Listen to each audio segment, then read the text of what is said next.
If it is one thing the Keith Mitchell administration values is feedback from the people. That is why soon after it entered into office, a committee of social partners was established to ensure a more inclusive approach to policy making. Well, revolutionizing the electricity sector is no different. Government officials held several stakeholder consultations in order to make informed decisions in the best interest of all Grenadians. Leslie Ann Johnson Cornwall reports on one such session that has played a pivotal role in bringing about the new electricity regulation.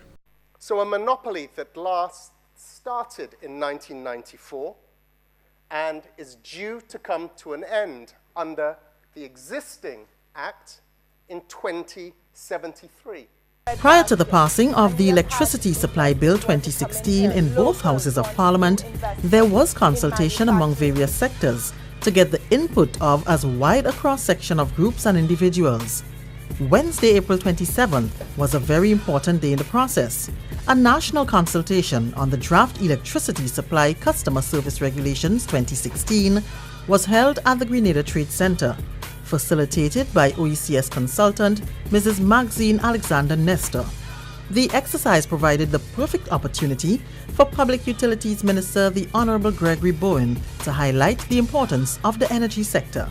Energy plays such a key role that we must plan for it.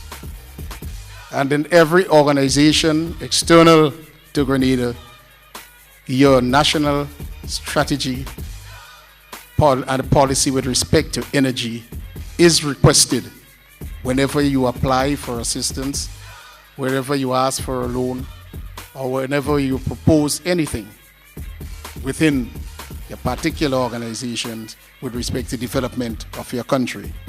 Comments and views varied from the amount of power placed in the hands of the minister to plans for the introduction of competition. It is not clear to me how we are providing for competition if we are remaining with one distributor.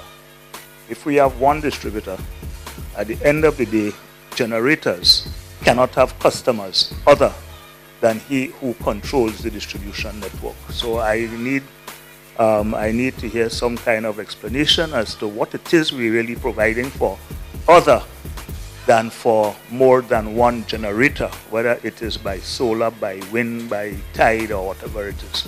For what is envisaged is that we'll start with competition in generation, where we can now, instead of currently Grenlec has a monopoly and exclusive license enshrined in the 1994 law on generation, transmission, supply of electricity, and they can grant sub-license to persons to do the PV generation and sell to the grid right now. So that will change. We're taking things in stages and steps. That will change where Grenlec is no longer the has exclusive right to generate electricity. But the law provides or fosters and encourages IPP to enter the market. There is a process where other entrants could be licensed by the minister. So I think it's a paradigm shift. It's not going to happen overnight where the entire market, generation, transmission, distribution, supply will be open to competition, but it's being done in phases right now with competition being open to generation as a first step. I want to strongly suggest to the ear of the minister that in constituting this commission, that the trade unions not be treated as an NGO, because we are not an NGO, but given the fact that we represent a large majority of wage and salary earners in this country, that the trade union movement have automatic representation on that commission. The Electricity Supply Customer Service Regulations is divided into a number of main topics like electricity supply service, supply and use of service, limitation of use, and billing and payments of accounts. These are further subdivided to allow for a greater understanding on the part of the consumer. It was pointed out by a member of the audience that Grenlec needs to learn from the problems of regional airline Liat and ensure that in the face of any eventuality, it can fulfill its guarantees to employees by putting in place a retrenchment fund through the Utilities Commission. If a company goes belly up, it can't pay people retrenchment provisions, no matter what is there in the collective agreement or whatever it is. Maybe this is something that can be built in, especially if we anticipate that our intent or the policy is there'll be more than one provider down the road. Perhaps this is something we could bring forward to the GAFIN, to the Ministry of Finance, and say the point, not only the pension that you have raised, but also severance. If somebody has to leave, or if you go in belly up, then that sum of money should also be put aside, just as though you put aside the pension or you put aside the Provident Fund. But the Provident Fund will take care of if Grenada goes belly up. I think that sum of money, whether pension or otherwise, it's well secured. Any electricity producer and network operator should be required to put aside a certain amount into, I'll just call a protected fund, that will accumulate to deal with major disasters. Now imagine, for instance, there's a solar farm and this is damaged by a hurricane. Then that source of generation could just be wiped out for a period of months. Now, the same thing could happen with a bad earthquake. Might wipe out the solar farm. So I don't think it has to be just hurricanes, but rather disasters in general. Include that in the recommendations under the Public Utilities Regulatory Commission to really control, give them regulations for the fund. And as Mr. Phillips said, we must look at workers' benefit. And we'd start, as you say, within the sector. We don't know who's coming in, and then expand it across. The tariff setting mechanism also builds that in, and it provides for how the funds should be invested, etc.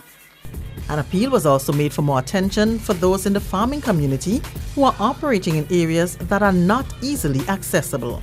We know that because of health issues, certain types of farming cannot be in normal community areas, for example, livestock, poultry, pig farming, etc. And one of the disincentive to people getting more involved in those two areas in particular is the cost of bringing electricity to the farms. And I want to ask if some consideration could be made here towards having some kind of special rates be provided for persons investing in farming. Once the commission is established, the farmers can make representation to the commission, and the commission can, on the behalf of the farmers, make a case to the utility for a special agreement. So the law does provide for the utility to make special agreements for different rates to different consumers on a case-by-case basis. All of these could be encapsulated into a universal service fund, which will be controlled by the commission, and which will say on whom you can spend the funds. Following the exercise at the Grenada Trade Center, other consultations were held at the Radisson Beach Resort in the south of the island. The focus was on different regulations, one pertaining to electricity safety, another on authorization, yet another on integrated resource planning and procurement, as well as rates and standards. This is the Grenadian reality. This is our current state of affairs.